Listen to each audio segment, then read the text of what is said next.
Hello everyone, this is part 34 of What If Naruto Trains Seriously, and I hope you guys enjoy this video and to like, to subscribe, to share, and check out the playlist, to see more comment down below.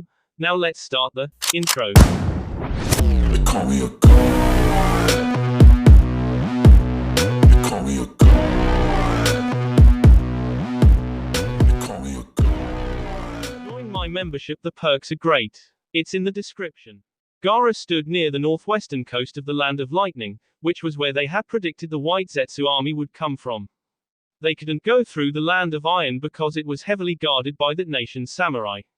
Because they were on the peninsula of the Land of Iron, it meant they would have to travel by sea, and since Kumogakure had been annihilated, it was the safest route for them to take.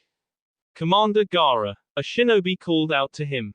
He was standing near the chakra transmission communication device. Another shinobi was attached to the device, his face hidden by a helmet. Gaara walked over to them. What is it? The 1st and 2nd divisions have engaged the enemy, the shinobi reported.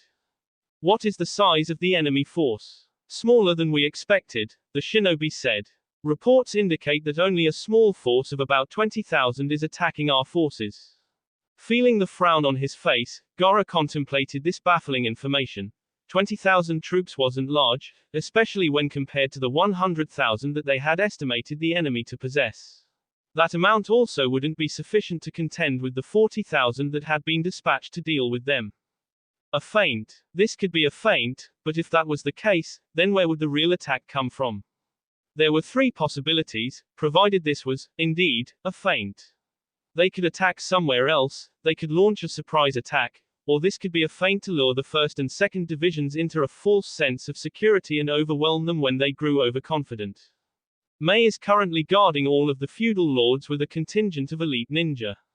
We have 2 divisions available for backup, including my own 4th division. I think we'll be fine for now. Have our forces keep an eye out for anything unusual, Gaara commanded. Report to me the moment something happens that's outside of our predictions. With Shikamaru in charge of planning out their engagement, they had created numerous predictions on how this battle would go.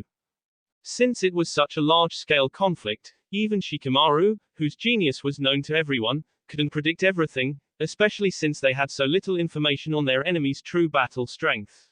However, Shikamaru had predicted that something would happen that was outside of the current ability to deal with. Once they found it, they could inform Shikamaru, who would create a counter-strategy. From where he stood, Gaara could not see the conflicts currently taking place. As the supreme leader of the allied shinobi forces, his biggest role was to lead the entire army, not just his own 4th division. It galled him to be left waiting on the sidelines, but there was little he could do. Gaara had learned from being Kazekage. Sometimes the most important role a person could take wasn't on the front lines, but in the back supporting his people. He still wished he could fight alongside his companions. Supreme Commander. The shinobi wearing the helmet attached to the communication device shouted suddenly. A new report just came in. Our forces on the beach are being attacked by Deodara, Hisashi Hyuga, Dan Kato, Kakazu, and the Gold and Silver brothers, Ginkaku and Kinkaku. What? Gaara couldn't contain his shock. He didn't know many of those shinobi, but he knew at least one of them. However, Deodara, the one who had tried to kill him, was S. Our forces in the Land of Hot Water have reported that they're currently engaged in battle with the 7 swordsmen of the mist. The shinobi shouted again. Gaara bit his lip. The 7 swordsmen of the mist. Even he knew of them. They were the strongest, most elite force to have come from Kirigakure. However, it was inconceivable that they were fighting his forces. The only current member of the 7 swordsmen alive today was Chojuro. Update from the 5th division. The shinobi shouted again. We have engaged the enemy. Forces consist of Hanzo, Kimimaro, Chukichi, and Ibuse. It bothered Gaara that he could become even more shocked. Kimimaro. Gaara had fought and defeated Kimimaro when he was still a genin. He remembered that battle, in which he had rescued Rock Lee. Kimimaro had after sucking to an illness during their fight. He shouldn't even be alive, much less fighting. What is going on here? Gaara asked himself. Unfortunately, he wouldn't receive an answer. Zox. Naruto stood on the bridge of the Zeppelin along with his team. They were above Mountain's graveyard, circling around it. From the glass window, he could see the ground below, a thick forest with numerous giant bones jutting up from the vast floral region like stakes. Even from this distance, he could make out several giant bones that looked like rib cages. There were also a lot of mountains in this area. One of these mountains was no doubt where Akatsuki had stationed their base. Captain Naruto, the pilot, a young woman, called out to him. The air currents have stabilized. You and your team are free to begin the operation. Thank you. Naruto turned to the other 7, Neji, Konan, Yugao, Tenten, Rock Lee, Sakura, and Kakashi. You heard the lady. Let's suit up and get out of here. You seem awfully excited, Sakura commented as they all left the bridge and headed for the emergency exit. Of course, Naruto responded, leading the others down the hallway. The bridge was on the bottom floor, so they didn't need to take any stairs. I've discovered a love for hang gliding. After we finish kicking I think I'll go somewhere with the girls, and we'll try this out for fun. Sakura wrinkled her nose at his mention of the girls. She didn't approve of polygamy. Fortunately, what she thought didn't really matter, and Yugao, who happened to be one of those girls, smiled as she walked beside him. I think that's a good idea, she said. Kayuki will love it. She definitely love it, Konan added. She's almost as daring as you are. Naruto grinned. That's Kayuki for you. Is it just me? Tenten began, or has Naruto become a major player? It's not just you, Neji said with a straight face. Yosh. Naruto-kun's flames of youth have exploded. Rock Lee shouted. Kakashi just giggled perversely. The emergency exit hatch was located in the back of the Zeppelin, in a large room that had bolted down benches on either side. The room was a lot longer than it was wide. With their heavy footfalls echoed against the wooden floor, Naruto and the other 7 walked up to their hang gliders, which hung from racks on the ceiling. Naruto pulled his hang glider down and hooked himself up to it. He didn't know if these could be called hang gliders. They weren't like the ones traditionally used by most people.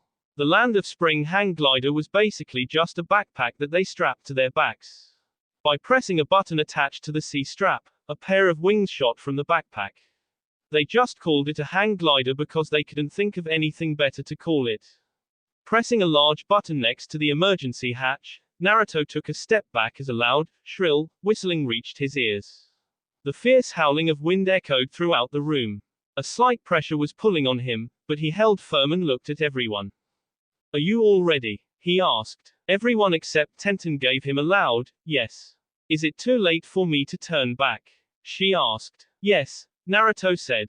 Tenten's shoulders slumped. Figures. Since Naruto was in charge, he led the way out, leaping from the exit hatch and activating his wings. The air whistled around him.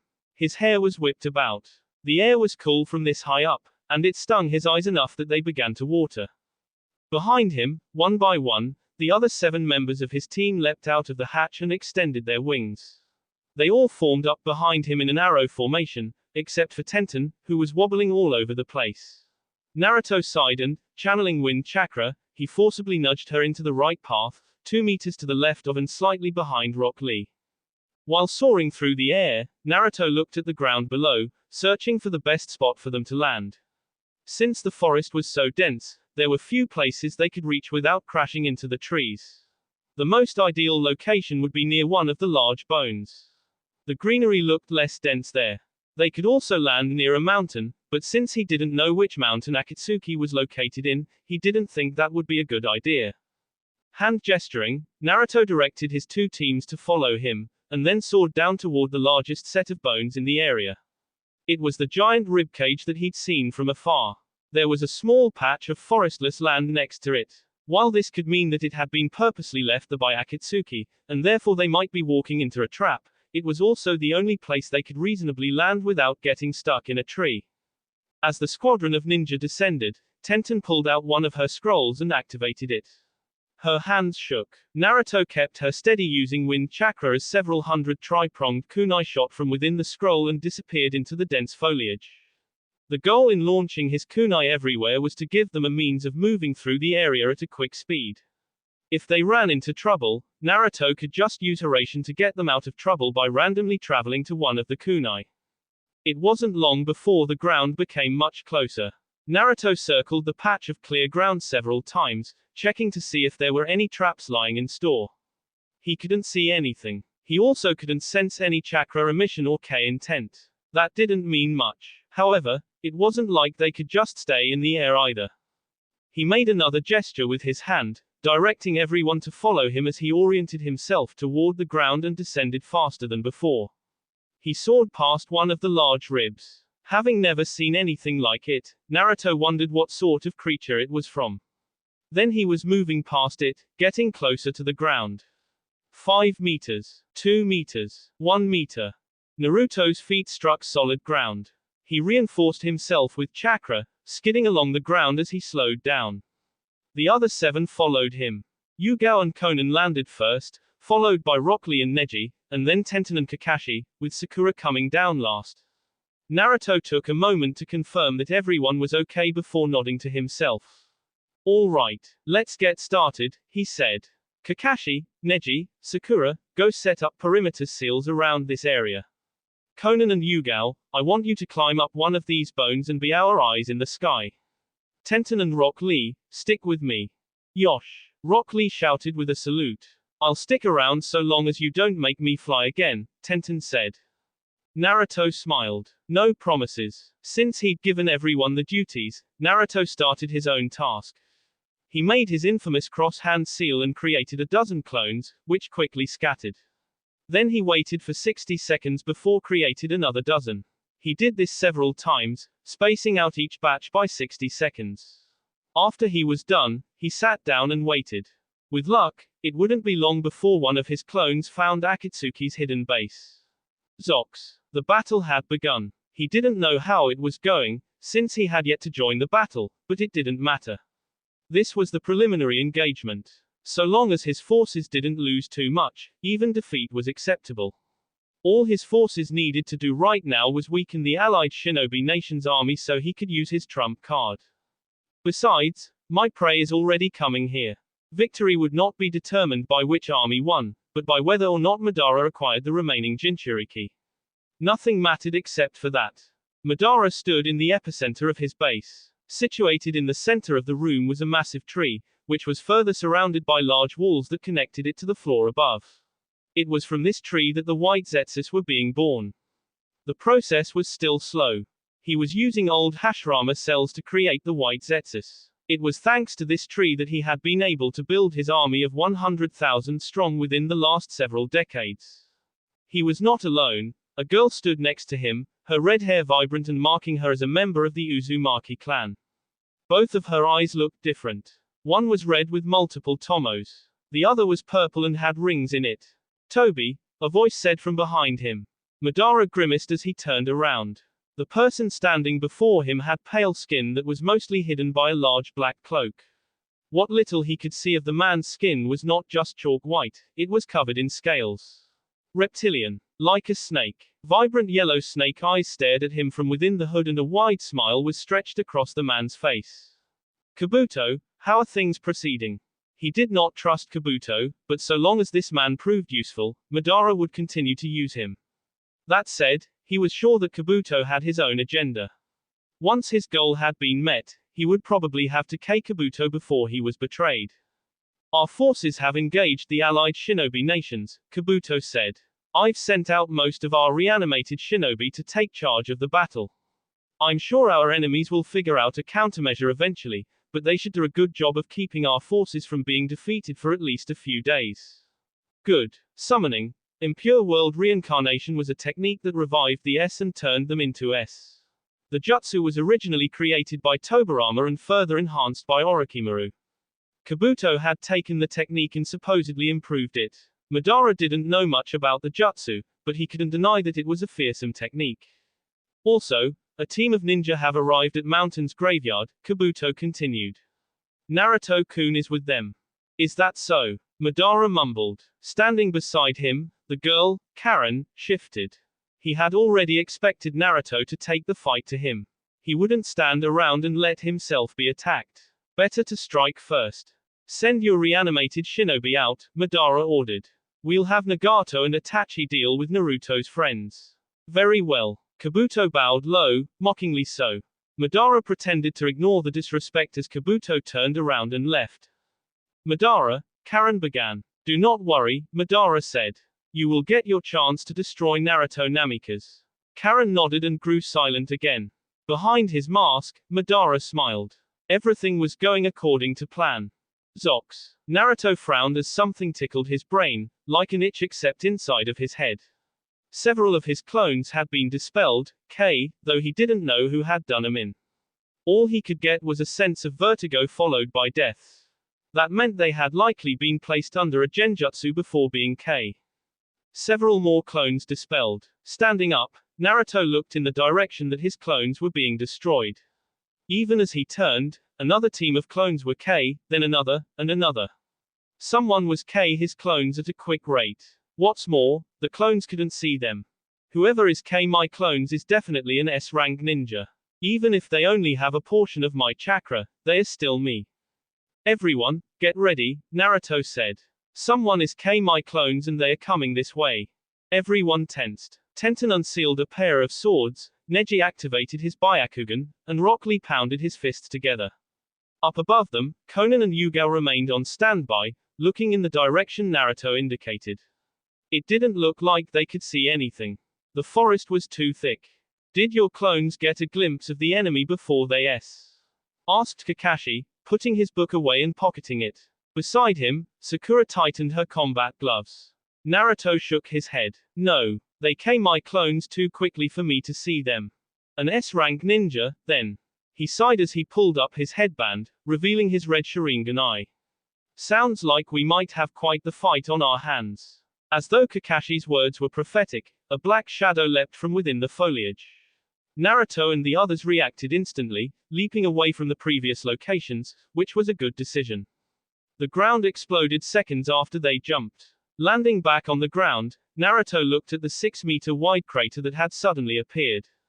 Two people sat back down on the ground several meters away. One of them was emaciated, his face gaunt and hollow, framed by bright red hair. The other had black hair and red Sharingan eyes. His face had creases in them, making him look older than he was. They both wore a black cloak with red clouds.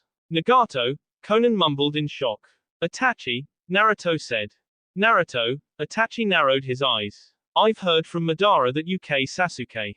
I wasn't left with much choice, Naruto said. Sasuke was set on destroying Konoha, and he tried to me.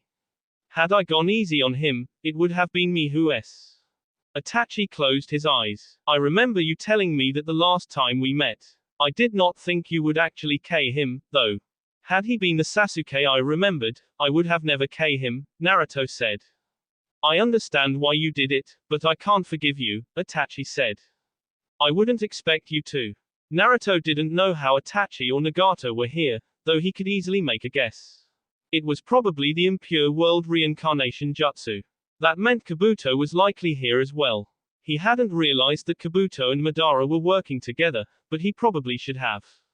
Konan, Yugao, Kakashi, Neji, Rock Lee, Sakura, and Tenten were arrayed around what might become a battlefield. Itachi and Nagato were in the middle of this group, surrounded on all sides. Neither appeared concerned. If they had been resurrected, then they would regenerate from any damage, so that made sense. The only way to them was to seal them. Konan, Nagato said as he leaned against Itachi. I see you have been living happily with Naruto. Nagato, you needn't say anything, Nagato said. I realized after Madara me that I was just being used this whole time. I'm beginning to doubt that Madara and I even had the same goal. That won't stop you from fighting us, will it? Asked Neji. The impure world reincarnation technique means that we are being forced to follow the commands of the person who summoned us, Itachi said. Even if we wanted to, I doubt we'll be able to counteract Kabuto's will. Would you even if you could? Asked Naruto. I do not know, Itachi admitted. I am pragmatic, which is why I understand that you probably didn't have much choice, but I still don't like the fact that Sasuke's. However, I also know that the biggest reason for Sasuke's death is because of Madara's influence. Had I made it impossible for Madara to get a hold of Sasuke, perhaps that would have changed. Maybe if you hadn't done so much mental damage to him, he would have been stronger, Kakashi interjected. It is because you fostered hatred in his heart that he betrayed Konoha, went to Orochimaru, and was ultimately corrupted by Madara. Yes, I suppose I am also to blame for what happened, Itachi said.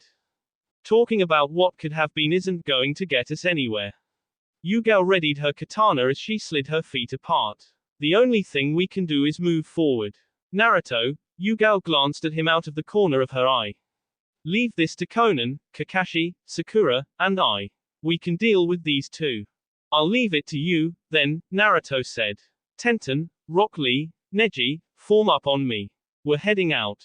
Neji, Rock Lee, and Tenten formed up on Naruto as he ran out of the area. Nagato and Itachi tried to stop him. Itachi, with Nagato still hanging on his shoulder, leapt forward to intercept them. They didn't get far. Konan, with her wings spread, launched several paper mache bombs that exploded the moment they struck the ground. This forced the two shinobi to swerve around to avoid being caught in the explosion, where Kakashi, Sakura, and Yugao were waiting for them. The last thing Naruto saw was Kakashi, Yugao, Sakura, and Konan engaging Itachi and Nagato in a fierce life-or-death battle. Zox. Jiraiya knew from the moment word had spread about former S-rank ninja being brought back to life that the impure reincarnation technique had been used. He wasn't sure who it was that had performed this technique. The only person who should have been capable of it was Orochimaru, but he was S. Not that it mattered who performed it. The important thing was finding out a way to counteract the technique, which meant creating a method to return those who had been brought back to the afterlife. The caster wouldn't work, since this was a technique that only required the caster's chakra once for the resurrection. There were, as far as he knew, two methods of defeating this technique. The easiest way was to seal the ninja who had been resurrected. Of course, he called it the easiest route, but it was still insanely difficult. It required a sealing master to create the seals. Not only that, but the resurrected ninja had to be immobilized for the seals to be written on them. Given that many of the ninja who had been resurrected were all S rank, immobilizing them wasn't going to be easy. The second way for a resurrected ninja to return to the afterlife was for the ninja to undergo a resolution of the heart. Ninja who were resurrected often had lingering attachments or regrets, which kept them anchored to this world. If a ninja found their regrets leaving, if they managed to retain peace within their heart, the impure world reincarnation technique would automatically release them. Jiraiya was in Tsunde's division, the second division, which was in charge of battling on the Land of Lightning's coast.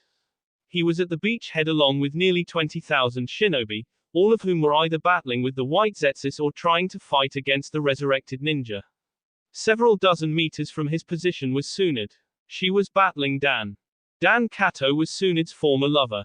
Jiraiya had always been jealous of Dan, who had stolen the heart of the woman he loved, but now, seeing the bitter battle happening between the two, all he felt was pity. Of course, he had his own battle to contend with. Bashosen, Hai no Maki. A large spiral of flames blitzed across the ground, toward him, leaving a trail of destruction in its wake. Jiraiya didn't bother dodging. If he did, then the ninja behind him, who were doing their best to fend off the White Zetsus, would be struck. Instead, he took out a scroll, which he spread across the ground. Fuin. The scroll was one that he had created in advance. Activating it caused the seal to light up. The fire, which had been right in front of him, warped and bent. Like a funnel, it traveled toward the seal instead of him. When the fire was sucked up into the seal, Jiraiya rolled up the scroll, stuffed it into his ninja pouch, and leapt away from the place where he had been standing while performing several one-handed hand seals. Doton, Yomi Numa. His hand into the ground, Jiraiya channeled his chakra through the earth. The area around his opponent suddenly turned into a marshland. The sand became soft and caused the burly figure to sink. Jiraiya didn't let him. He went through another series of hand seals. Hari Jizo. Jiraiya's long white hair suddenly grew even longer. It wrapped around his body, then hardened into a series of spikes that were harder than steel. Jiraiya, now encased in hair, went through even more hand seals. Hari Jigoku. The spikes in Jiraiya's hair shot off, detaching as though they were thrown senbons. Several hundred needle-like spikes of hair soared toward his opponent, who was still stuck in the marsh. The needles never reached him. Before they struck, someone else leapt in the way, taking the attack head-on as though it was nothing. You need to be more careful, Kinkaku, the one who'd blocked the attack said. You're right. Sorry, Ginkaku, the other responded, chastised. Jiraiya's two opponents were Ginkaku and Kinkaku. otherwise known as the Gold and Silver Brothers. They were both burly shinobi, with thick, muscular bi that were standard of people from Kumogakur. The skin was dark and they had 3 whisker marks on either side of their cheek. Standard attire for a jonin of Kumo adorned them both. A Kumo headband was tied tightly around their heads, keeping their long silver and gold hair out of their faces. The one known as Ginkaku, whose hair was silver, wielded 2 ancient artifacts from the Rikudo Sennin's time. One of them was a sword known as Shichisaken, which allowed Ginkaku to sever a person's word soul, the word they said the most. The other was a giant gourd called Benihisago. It allowed the user to suck up a person's word soul once it has been severed by Shichisaken. This also meant that the person whose word soul was sucked into the gourd would also be sucked up with it once they said that word. That was how the curse worked. This ninja is tough, Kinkaku. He is, Ginkaku. We haven't even been able to draw out his word soul. Jiraiya had been playing it safe, attacking from long range and never letting these two get close enough to use their treasures. As a ninjutsu specialist whose greatest strength was summoning, keeping the two away wasn't difficult, despite how strong they were. Right now, he only needed to worry about Kinkaku, who had a rope known as Kokenjo tied around his arm. That rope had the ability to draw out a person's word soul. Of course I'm tough, Jiraiya called out as he went through several hand seals. Don't you two know who I am? I am the great Jiraiya, the Toad Sage of Mount Myoboku. You're not going to be able to defeat me with those weapons. Kuchios, Yatai Kuzushi no Jutsu. Without warning, a massive toad appeared above Kinkaku and Ginkaku, who leapt out of the way as the toad fell on the beach. While the attack had missed, it did an admirable job of separating them.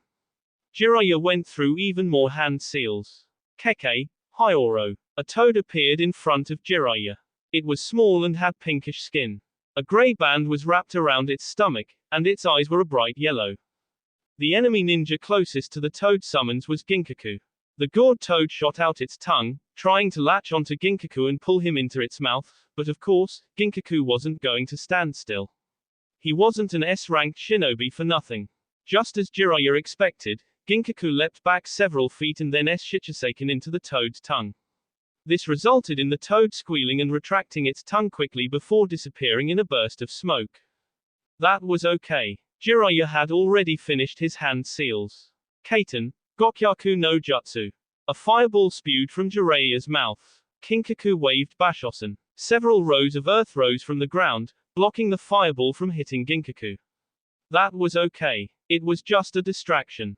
Kage Bunshin no Jutsu. Jiraiya created a single. The clone rushed forward, leapt over the large stakes of earth, and created a Rasengan in his hand. He descended toward the ground and tried to S the Rasengan into Ginkaku. His opponent leapt back, but during that time, Jiraiya, the real one, had rushed behind him and kicked Shichisaken out of Ginkaku's hand. He would have done more, but Kinkaku had rushed forward and thrust out his left hand. Kokenjo, which was wrapped around his left arm, glowed brightly. Bind and draw. Jiraiya didn't flinch as he felt his word soul being drawn out of his body, but he couldn't say it felt pleasant. It was like something had latched onto his internal organs and yanked on them. This was followed by a strange inky feeling, as though his bi was being drawn from his body and soaked into a sponge.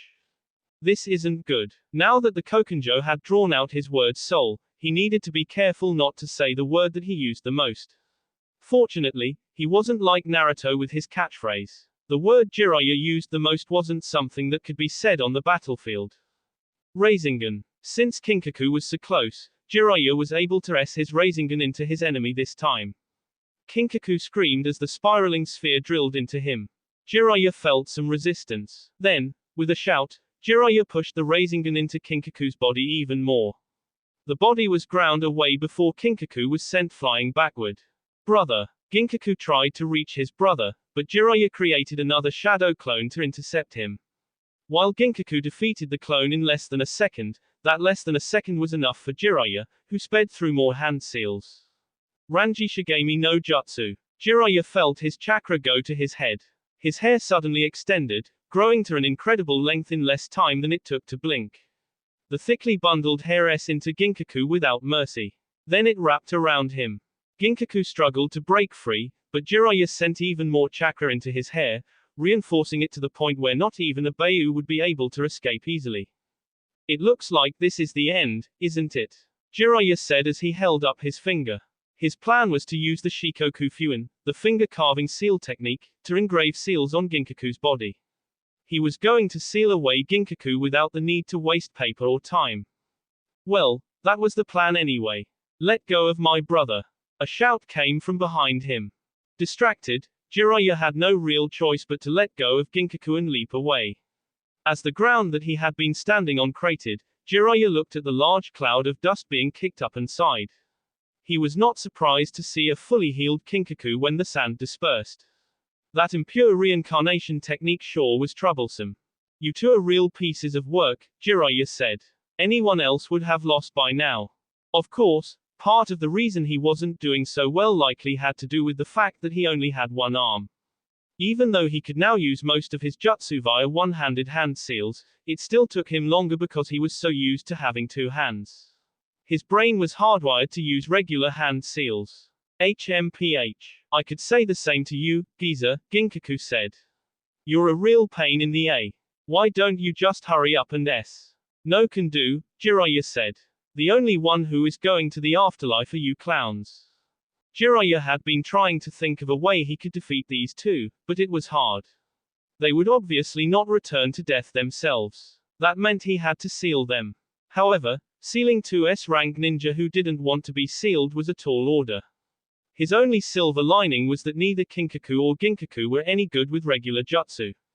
They relied so heavily on the Rikudo Sennin's artifacts that they didn't have any jutsu to use. You think you can beat us? Ginkaku asked. I think this geezer needs to realize that he's outclassed, Kinkaku added.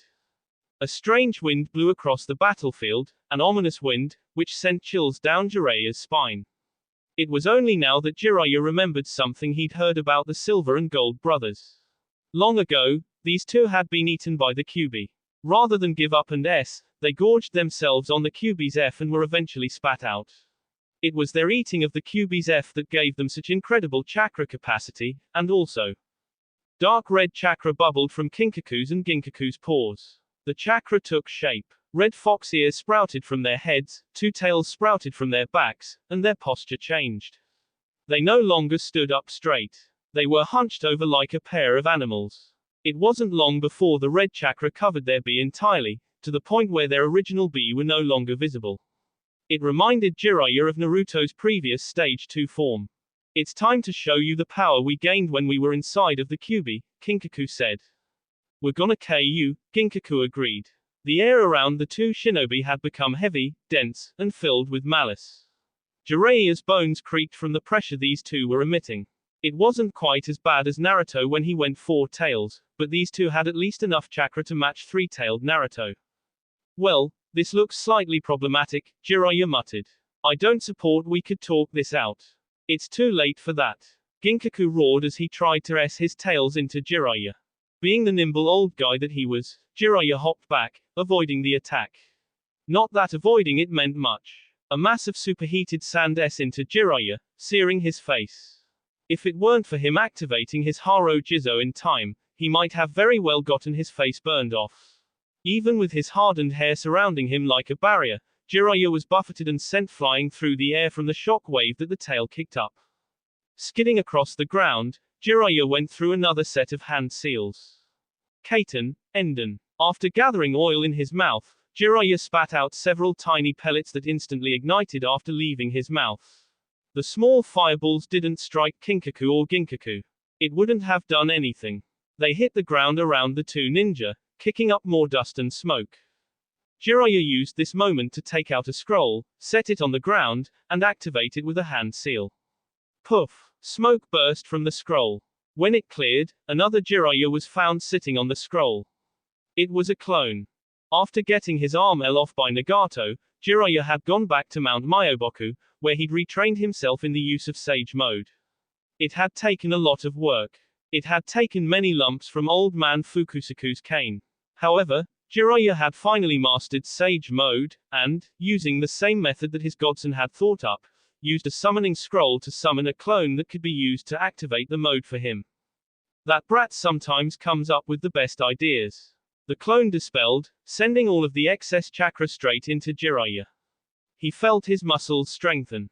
His body became far stronger, his chakra surpassed what it had been, and his senses became enhanced beyond the norm. In short, he felt like he could kick the ear of any ninja nearby. Ginkaku and Kinkaku, seeing their attack fail, charged at Jiraiya, who remained calm as he watched them come closer. The two were fast. No doubts about it. With Kyuubi's chakra enhancing them, they were even faster than Mito Gai when he opened his gates. However, with Sage Mode, it didn't matter how fast they were. I have to finish this in 30 minutes. Jiraiya slid his feet apart as he adopted the frog kata stance. The gold and silver brothers were barely 5 meters away. He took a deep breath. 3 meters. Preparing himself, Jiraiya counted down in his head. 2 meters. It was time. 1 meter. Kinkaku and Ginkaku tried to attack him in a pincer maneuver, coming in on his left and right. Jiraiya leapt into the air. The two stopped themselves before they could hit each other, but they could do nothing as he launched a kick at their heads. Bang! Ginkaku and Kinkaku were blown away. Even though Jiraiya's feet didn't hit them, the effects of Sage Mode ensured that they were hit anyway. As he landed back on the ground, Jiraiya decided to go after Ginkaku first. Shikoku Fuin. As master at sealing, Jiraiya's skills when it came to seals was second only to Naruto. Carving seals into someone else's skin was an easy task for him. That's exactly what he did here. Emitting chakra from his index and middle finger, Jiraiya carved a seal into Ginkaku's back. He needed to use more chakra than normal, and his finger burned like it was being set on fire as he touched the corrosive chakra, but he managed to complete the seal thanks to Sage Mode. What is this? Ginkaku shouted. A seal that I made up 2 seconds ago. Jiraiya shouted back, grinning as he s his only remaining hand into the seal. Edo Tensei, Fuin. Gra. Brother. The seals on Ginkaku's body rapidly spread from Jiraiya's hand to the rest of his body. They formed a series of chains that wrapped around him like snakes of ink. It wasn't long after the seal spread that the Kyuubi's chakra receded back into Ginkaku, withdrawing and leaving the former Kumo ninja in his original state. The seals continued moving, continued expanding, until they eventually covered his entire body in black ink. Ginkaku flopped several times as though trying to escape. It wouldn't do any good. Jiraiya might not have been able to release the impure resurrection technique, but that seal would keep his enemy from breaking free regardless of how strong he was. Damn you! Kinkaku roared as he tried to crush Jiraiya with his tails. Jiraiya dodged the tails, hopping back and forth as he created a shadow clone and then created a Rasengan. The clone worked in sync with him. The Rasengan in his hand became bigger, much bigger. It expanded in size until it was nearly 2 times the size of him. Once it was that large, Jiraiya leapt into the air, the clone S itself to provide a distraction, and he descended toward Kinkaku with his hand thrust out. Senpo, Chudoma Rasengan. Jiraiya had never used this jutsu before. The Rasengan was created by swirling chakra together in many directions and condensing it. This worked along the same lines, except it was hundreds of times more powerful. The shock wave that was unleashed when the Rasengan struck Kinkaku was massive, strong enough that it s into Jiraiya, its creator, without mercy. He grunted as he was sent flying into the sky. From so high up, he had a bird's eye view of what happened with his attack. Traveling across the beach was the shock wave itself. It tore apart the ground, an expanding cloud of sand that shot in every direction like a storm. Every battle that had been taking place near him was interrupted. The ninja and white Zetsus were all swept by the shock wave and sent sailing. In the center of this shock wave, where his Rasengan had struck, a giant sphere of chakra continued to grow. It increased in size. 1 meter in diameter. 2 meters. 3, 5, 10. Meanwhile, the shock wave struck the cliff of the beach head. Jiraiya, still in the air, winced as massive cracks spread along the cliff. Large chunks of rock fell, only to be destroyed by the fierce winds that his jutsu kicked up. This is a lot more powerful than I had expected it to be. Most of the cliff was destroyed by now, and as the explosion from his jutsu dispersed, Jiraiya could see that the beach didn't exist anymore either. It was gone. Completely. As though it had been wiped from the face of the earth. Now all that remained was the sea. Jiraiya landed on the ground at what was now the edge of the newly reformed cliff. He looked at the vast expanse of sea and scratched his head. I wonder if that destroyed Kinkaku's body so completely that he can't even reform, he mumbled. He didn't know everything about the impure reincarnation technique. It was not a technique that he had studied in depth. However, from what he knew, the body of any ninja resurrected from that technique should be able to reform their body no matter how damaged. However, what if the body was no longer even around? Could it revive if it had been reduced to molecules? Jiraiya, an angry female voice said from behind him. Turning slowly, oh so slowly, Jiraiya found himself looking into the irritated face of one Tsunade Senju. Ah, Tsunade, would you mind telling me why you decided to destroy the beach like that? Tsunade asked. Jiraiya gulped as he realized that he might be even more screwed now than he was before. He already missed the gold and silver brothers. Zox, Tenten, Rock Lee, and Neji moved alongside Naruto, leaping through the trees. They were heading in the direction that Itachi and Nagato had come from. Chances were good that the Akatsuki base was located somewhere in that direction. Naruto, Neji said, there's a person several kilometers ahead. What do they look like? Asked Naruto. Long red hair, not very tall. She has 2 different types of dojutsu. 2 different types of dojutsu. Be prepared for anything, Naruto said out loud. He received a chorus of, hi, from Rock Lee and Tenten. Neji nodded as he prepared to engage in this new enemy. Naruto also prepared himself. He was sure he knew who they were coming up on, though he also knew that he could be wrong. Shinra Tensei. Scatter! Naruto shouted. Everyone leapt away from the tree branch just in time, for the tree branch exploded in a shower of bark and wood splinters. Naruto landed on another branch several meters away. Neji had landed with him, but Rock Lee and Tenten ended up separated from them. Bansho Tenon. Naruto felt a tug on his body seconds before he was yanked through the air. Clicking his tongue, Naruto stuck out his arm and created a Rasengan in the palm of his hand. It wasn't long before he found the person who was trying to pull him to her. It was the girl who'd been with Sasuke. Just like Neji had said, this girl had 2 different eyes. Her left eye was the red of a Sharingan and her right had the Rinnegan in it. Thrusting out his hand, Naruto watched as the girl, Karen he thought her name was, leapt away when she realized that he was attacking her. His Rasengan plowed into the ground. An explosion went up. Dirt and foliage flew everywhere. Karen landed on a tree several meters away. Let me guess, Naruto began dryly, you're here to get revenge on me for killing Sasuke, right? Karen's eyes hardened. I'm going to kill you for what you did to Sasuke-kun. There were so many things he could have said to that. He could have told her that it was Sasuke's fault for trying to kill him, could have said that Sasuke had brought death on himself, could have raged at her hypocrisy, but he didn't. Naruto knew that it was useless to try and reason with someone who didn't want to be reasoned with. This girl was out for B. That was all she wanted. Naruto, Tenten said as she, Rock Lee, and Neji landed on the ground near him. Please take Neji and go. Leave this girl to Rock Lee and I. All right. Naruto didn't argue. Come on, Neji. Tenten and Rock Lee have got this. You aren't going anywhere. Karen shouted as she held out her hand, no doubt prepared to fire off another Shinra Tensei at Naruto's retreating back. She would never get the chance. Soshoryu. Karen was forced to leap away as several dozen kunai with exploding tags attached to them sailed at her. They missed into the tree behind her and blowing it apart. As wood splinters flew everywhere, Karen landed on her feet and glared at Tenten and Rock Lee, who stood in front of the retreating Naruto's back. Your fight is with me, Tenten said as she brandished her 2 scimitars. Zox. Kakashi, Itachi began, I see you've become even more proficient with your Sharingan. I'm impressed that a non-Uchiha can show such an affinity with our clan's dojutsu. Thanks, Kakashi replied with a cheery smile. I've been practicing. Unlike most shinobi battles, which were fraught with jutsu flying everywhere and mass destruction, their battle was relatively non-destructive. He and Itachi had been attacking each other with genjutsu and sometimes taijutsu.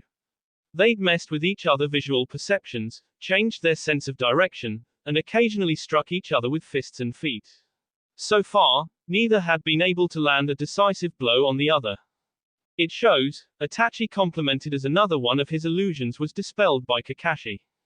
Tell me something, Kakashi said, do you hate Naruto? Itachi sighed. I had a feeling you would bring this up.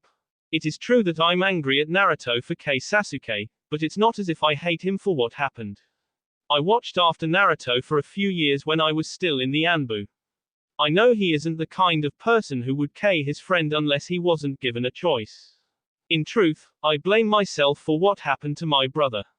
Perhaps if I was stronger, if I hadn't fostered Sasuke's hatred, if I had discovered another way, then maybe Sasuke wouldn't have turned out the way he did. I see. Kakashi grew quiet for a moment. He was molding his chakra and didn't want Itachi to notice. I'm glad to hear that. A clone sprang up from behind Itachi, kunai in hand, prepared to impale Itachi through the back. However, the moment the kunai struck him, the Uchiha burst into ravens. Kakashi knew that this was another illusion. He didn't know what kind of genjutsu this was, but he wasn't going to let it take hold. He used his Sharingan to dispel it. Itachi was suddenly right in front of him. Don't tell me I was under an illusion this whole time. Kakashi ducked, feeling several strands of his hair get off from the kunai. That was way too close. Thrusting his palm toward Itachi's chin in a U, Kakashi was not surprised when his opponent tilted and avoided the attack. Disappointed certainly. Even so, he'd expected this to happen, he'd planned for it and prepared a countermeasure. Before Itachi could move far, Kakashi leapt back as Sakura descended from the sky and into him. The earth around her fist exploded. The ground was shaken, cracks spreading, large chunks breaking apart. Itachi had burst into ravens again. Another genjutsu. As Itachi reappeared, Sakura kicked up several of the broken chunks of earth and punched them. Each chunk flew forward at Itachi, who was forced to evade them. Kakashi waited for a second, until Itachi was suitably distracted, and then he rushed forward, separating the distance between them and engaging in another taijutsu battle. Duck. Kakashi avoided a kunai to the head. He reacted with a kick to Itachi's shins, though his attack was leapt over. Kakashi raised his forearms, using them as guards against Itachi's kicks. His foe landed on the ground. Sakura came in from behind, but Itachi must have sensed her presence, for he spun around and avoided her punch.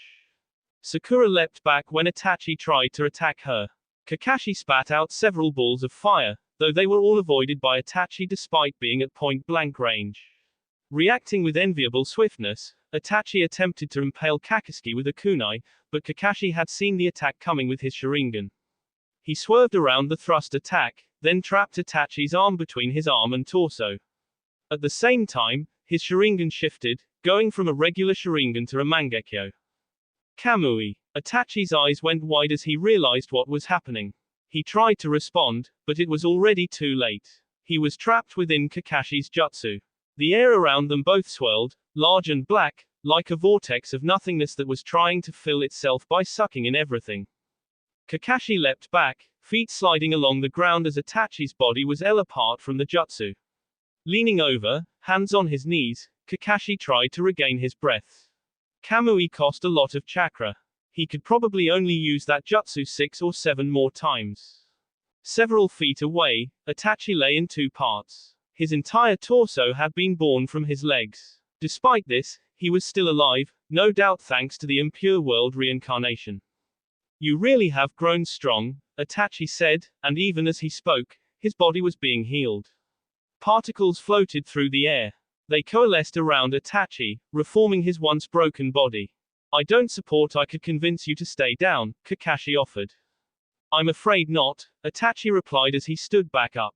I thought that would be the case. Kakashi sighed. Ninja like him never had it easy.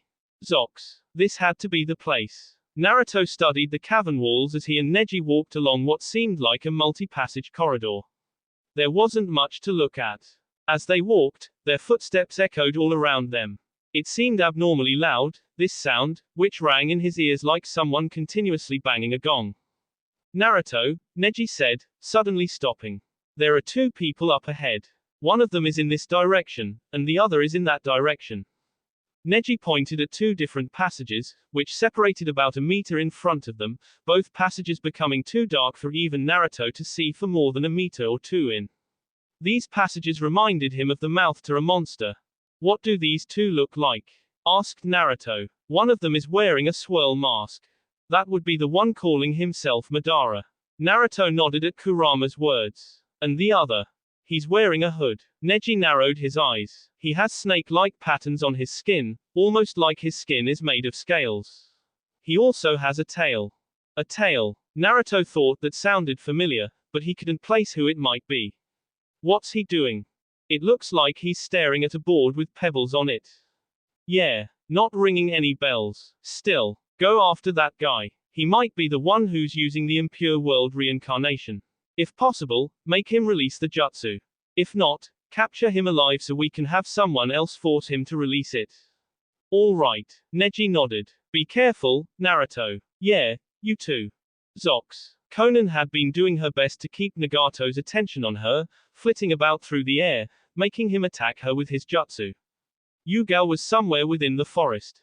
The reason Konan was trying to keep his eyes on her was so her partner could sneak up and attack. Nagato's aim wasn't as good as it could have been. This Nagato was crippled, his body emaciated. He looked up at her with his Rinnegan eyes visible through parted red hair. He held out a single hand, finger splayed. Bansho Tannen. Konan felt the tug as Nagato's technique yanked her toward the ground. She knew more about this jutsu's flaws than anyone save Nagato himself. Instead of trying to fight it, she flew forward, toward Nagato and prepared one of her own jutsu. Kami Shuriken. Thanks to Nagato's Bansho Tannen, all of the Shuriken flew at him far faster than they would have otherwise, though this was Nagato. He probably knew she would do this. Indeed, after he finished his first attack, he raised his other hand at her. Shinra Tensei. Konan swerved out of the way, barrel rolling through the air like a mad woman. All of her shurikens through the airspace she'd been flying. Paper chakram. Holding her hands over her head, Konan gathered paper, large kwanis which swirled around her head, forming a large chakram. These slips weren't regular paper but paper bombs. She threw the chakram at Nagato, who didn't even bother to move. His body opened up as though he were made of machine parts instead of F&B. Then several dozen missiles shot from him, striking the chakram and exploding. The paper was shredded. It tried to scatter, blowing to the four winds, but Konan channeled her chakra and exerted influence over the paper. She moved her hands like a conductor leading an orchestra. The paper quivered before shooting at Nagato, who leapt backwards just in time to avoid the massive explosion that followed. He knew I was using paper bombs. Of course he did. This is Nagato. Konan sent more chakra into her paper bombs, launching them at Nagato in groups of 2 and 3s. Rather than dodging, Nagato raised his hands and a shield sprang up around him. The paper bombs exploded against the shield, detonating with an earth-shaking rumble. Konan didn't stand still as Nagato was consumed by flames. She flew away, knowing better than to assume he'd been defeated by something like this, and indeed, a second later, she heard a shout from within the fire. Kuchio's no jutsu. The smoke and fire cleared away, revealing a large bird with a number of a giant beak that resembled a drill, and Rinnegan eyes. It was the giant drill-beaked bird. This was one of Nagato's summons. With a loud caw, the bird flapped its massive wings. It flew into the air and shot straight for her. Konan flew backwards and held out her hands, unleashing a massive amount of paper slips that formed a wall in front of the bird. This didn't do much. It broke through with ease. However, Konan went through several hand seals, and suddenly, all of the paper that the bird scattered against it. The paper slips bound the bird, which tried to fight to no avail. Konan formed another hand seal. Kai. Fierce winds into her as the detonation displaced the air in front of her. Konan flapped her wings to keep steady, watching the fireball from her paper bombs. She hoped that would be enough to defeat this thing. As the fire dispersed, Konan saw that the bird was gone and breathed a sigh of relief.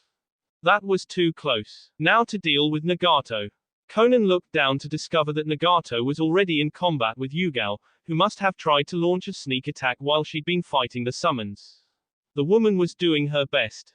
Her blade struck at Nagato swiftly and without pause, a mere blur of silvery luminescence. This did very little. Nagato was using the Asura path. His body glistened with augmented mechanical parts. He raised a hand, which split apart and revealed several dozen metal wires that sought Yugao. Though she managed to dodge each attack, one of the wires wrapped around her blade and attempted to yank it out of her hands, while the others came in from behind. They would impale her. Konan wouldn't let that happen. Manipulating her paper to create 6 chakrams, she sent them all sailing at the wires. Nagato was so busy fighting Yugao that he didn't notice them until they had already s through the wires. He jumped back, but Conan sent her chakram at him while Yugao threw the wire off her sword and attacked from the front. Shinra Tensei. Spinning around, Nagato released a large shock wave of chakra that s into Conan's chakram and sent Yugao flying. As her partner skid along the ground, Conan landed next to her, the wings on her back retracting. I'm impressed by how well you two work together, Nagato said. Conan, it seems you and she have become familiar with each other. We have. Conan allowed. Yugao is a part of my family, so it's only natural that we would. I see. Nagato closed his eyes and smiled. You've found happiness. I am glad. I have always wanted to apologize for what I did. I pushed you and everyone else away. I allowed Madara to use me. In the end, all that did was make me susceptible to betrayal. I'm glad you left before that happened. Conan felt an acute pain in her sea, like a stake being driven through her heart. She took a slow, shuddering breath, and said, I had been hoping to save you. Naruto and I had been so sure we could do it, but then the war happened. That was my fault, Nagato told her. You can't blame yourself for what happened to me. I was the one who lost my way. Nagato, it seems this battle will not end unless you manage to seal me, or the person who resurrected me releases the technique, Nagato said. I am sorry, Conan. I wish we didn't have to battle. Me too, Conan said before, once more, the entire area became engulfed in the sounds of combat. Zox. Rock Lee charged at Karen while Tenten unwound a scroll from which several dozen weapons were stored. Kaifu no Jutsu. Nearly a dozen weapons of varying size flew at Karen. Swords, kunai, shuriken, maces, scythes. Their sharp tips gleamed brightly in the sparse amounts of sunlight that filtered through the canopy. Karen raised her hands. One was pointed at the weapons. The other was pointed at Rock Lee. Shinra Tensei. Rock Lee knew of this technique, but even though he knew what it did, that didn't mean he could dodge while moving at this speed. Something invisible s into him. It was an incredible force. Rock Lee would have screamed as he was pushed back by the powerful invisible attack, but he couldn't even do that much. He was s into a tree, which shattered under his back. Then he hit another, and another. Despite how his body ached from that attack, Rock Lee didn't give in. He reoriented himself. Landing on the ground, he skidded backwards for several meters before stopping. Crossing arms, he took a deep breath, and then released his power. Kaiman. Kai. He felt the constraints in his brain disappear. Power flooded his body as his muscles, held back by his own mind, gained their full strength. Kuman. Kai. More power. Rock Lee's body was rejuvenated. Energy flowed through him, unlimited and powerful, like a mighty hurricane. Over by Karen, Tenten was using Sogu, Tensasai, a technique where she tossed a scroll over her opponent's head and unleashed hundreds of weapons, which rained down from above. They didn't seem to be doing much. Karen had both her hands raised. A barrier of some kind was keeping the weapons at bay. They struck the invisible shield. Despite how it looked like Tenten's attack was ineffective, Karen was wincing, proving that she was having trouble. She must be running out of chakra. Simon. Kai. B pumped through Rock Lee at an accelerated rate. Like a mighty river, it flowed through his body, moving swiftly to increase his power. Were he to look in a mirror, he knew that his skin would have been dark red. This should be enough. Bending his knees, Rock Lee shot forward. He was on Karen within seconds. She noticed him. She was looking right at him with her Sharingan eye. However, from the way it widened, her body was not accustomed to the speed he had moved. It was just like with Sasuke during their bout before the Chunin exams. Even if she could see him, she wasn't fast enough to react. He s his foot into her chin, sending the girl rocketing into the air, and then leaping after her. Rock Lee hit her again. And again. Again. Each strike sent her further into the air. Finally, he appeared above her and s an open palm into her. Ura Renge. It wasn't even a second later that Karen struck the ground head first. Dust flew everywhere. Fierce winds made Tenten cover her face. Rock Lee landed beside her, staring into the expanding cloud. When the dust cleared, it revealed Karen, lying in a crater, her end bent at an awkward angle. She wasn't moving or breathing. Rock Lee sighed and resealed the 3 gates that he had opened. Fortunately, he'd grown strong enough that 3 gates weren't debilitating. It seems our fight is done, he said. Looks like it. Tenten pouted. I didn't do much more than serve as a distraction. Yosh. But you were such a magnificent fighter, Tenten. You are the lotus blossom of Team Guy. Are you patronizing me? Of course not. How could you say that? Tenten sighed. Never mind. Let's hurry up and help the others. I'm sure they could use a hand. That will be all for this video. Be sure to like, subscribe, share, and comment down below for more videos. Goodbye.